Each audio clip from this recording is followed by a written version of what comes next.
Talaga, pot. Opo, Pat. Okay, pot daw. Pot. Yes, Pat.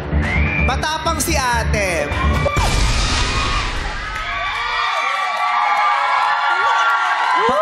Sadyang matalino si Ate Teresa. Kaya hindi nag-atubili. Walang pagdadalawang isip na pinipili ang pot. Pat. Kailan may hindi sumagi sa kanyang isip na piliin ang lipat. Gusto niyang sagutin. Magtutulungan kayong sumagot. Okay. 5 segundo lamang ang uubusin nyo para sagutin ang ating 500,000 or $500,000 peso question. Sayang, magkano na in-offer ko kanina? 160. 160. Sa history ng laro-laro, pick yan ang pinakamalaki kong in-offer. 160. Madlang people, no coaching please. Okay, no coaching.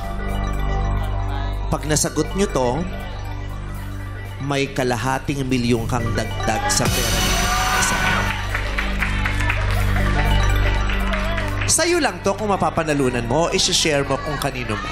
I-share ko po. Siyempre, blessings po yun eh. So, i-share ko po. Sa mga kapatid mo. Opo, sa mga kapatid ko. Kasi nag-aaral pa po yung kapatid ko rin. Naglo-law siya. Nag-take siya ng law. So, why not? Okay, isi-share. Malaki-laki ito. Sabi naman, Puntong ito, yes? sabi naman ng people sila daw, share nyo daw sa... Ay po. share mo daw sa kanila. Tag-1,000 daw. Huwag kayong expectorants. Sa puntong ito, ay kailangan ko ng hilingin ang katahimikan. No coaching. Kung sakasakaling merong magko-coach, kahit tama ang sinagot niya at galing sa kanyang sagot, hindi po namin tatanggapin ang sagot. Alright? The $500,000 peso question is...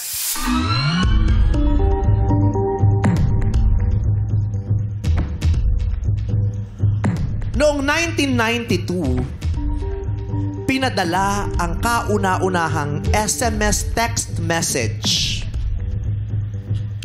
Ano ang mensaheng ito? Grabe yung tanong. Noong 1992, pinadala ang kauna-unahang SMS text message.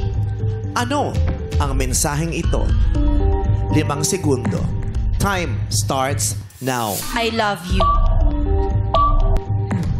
I love you.